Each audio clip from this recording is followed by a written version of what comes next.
Hi, guys. Welcome back to Movie Review Mom. As you know, I'm the mom and I do the movie reviews. But if this is your very first time, then welcome, a special welcome to you. I hope you like what you see and I hope you come back. So, my goal is to give you the heads up on filmmaking quality and content so that you could make the best decision for yourself and your family as to whether or not you want to spend time or money or both watching a specific movie. And such is the case of today's movie review. Pay attention because I'm going to give you some insights to help you decide if this movie is how you want to spend your time and money. All right, so today the movie I'm reviewing is called Die in a Gunfight. This modern day take on the Romeo and Juliet story is available in theaters only starting July 16th, 2021. The movie is rated R and it's an hour and 32 minutes. So, in a nutshell, in New York City, a young guy falls for the daughter of his father's nemesis. Mary and Ben are the star-crossed black sheep of two powerful families engaged in a centuries-long feud. When the pair reignites a romance after many years apart, their forbidden love draws a motley assortment of schemers and killers into their orbit. And as fists and bullets fly, it becomes clear that violent delights will have violent ends. Dun, dun, dun. The quirky romance is directed by Colin Shifley. While critics are hating this movie, and I'll tell you why, audiences seem to really get a kick out of it. So I'm really curious to hear what you're going to say about it. So comment down below because I would love to find out. So there were plenty of things that I liked about the movie. First of all, it's a modern romance inspired by that classic tale, Romeo and Juliet. So seems like the plot would be good, right? Well, it's been done a million times over, but this movie does have a few new twists. I've always enjoyed Alexandra Daddario in movies, and I'm so happy to see her in another one. She's beautiful, and it seems like with each movie, her acting gets better and better.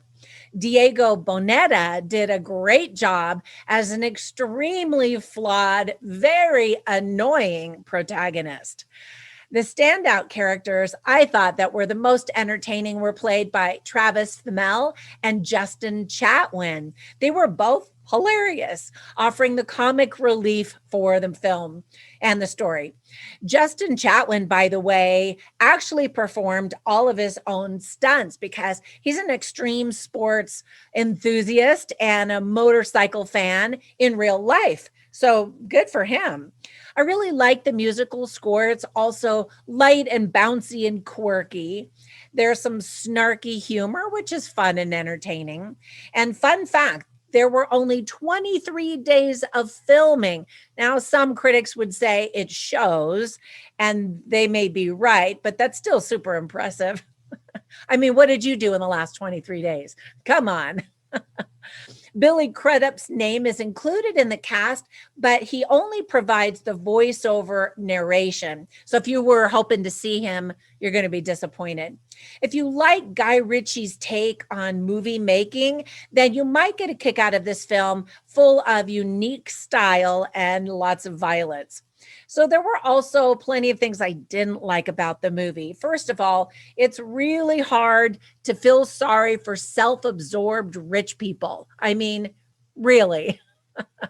And as I said before, the protagonist is a real jerk. So I didn't think that he deserved love or money or happiness or anything. He was just a real jerk.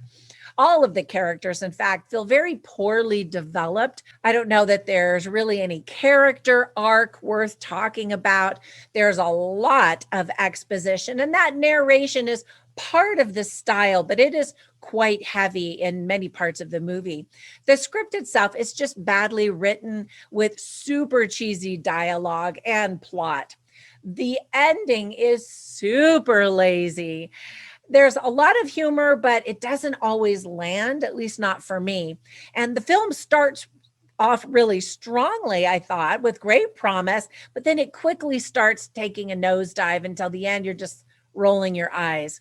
So, needless to say, I quickly became bored. And I was really hoping it was going to be a really fun, quirky movie. And it's just not that much fun.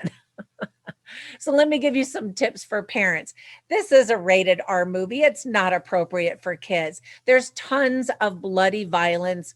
There's disgusting sound effects when some people are killed.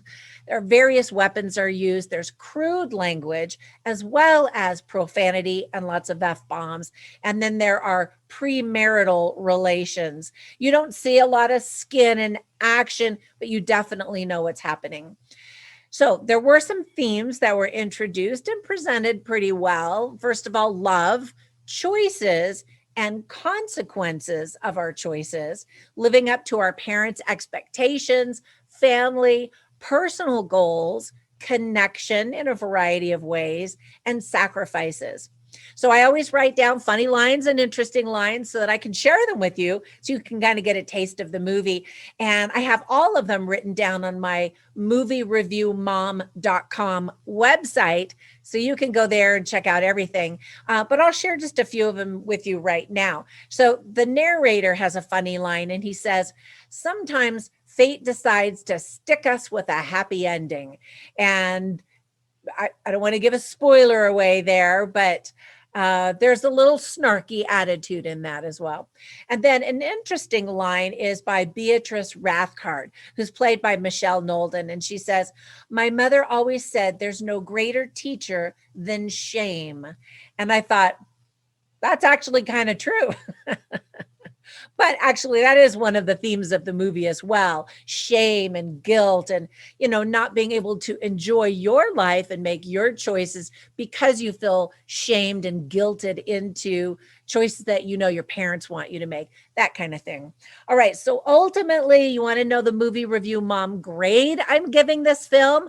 I gave you a lot of good things, and then I also shared a lot of bad things. So ultimately, the movie grade is a C-. So wait, before we go, let me give you some recommendations for some other violent romance movies that I think you might get a kick out of. For the style, this movie kind of reminded me of Sin City. So I don't know if you've ever seen that one.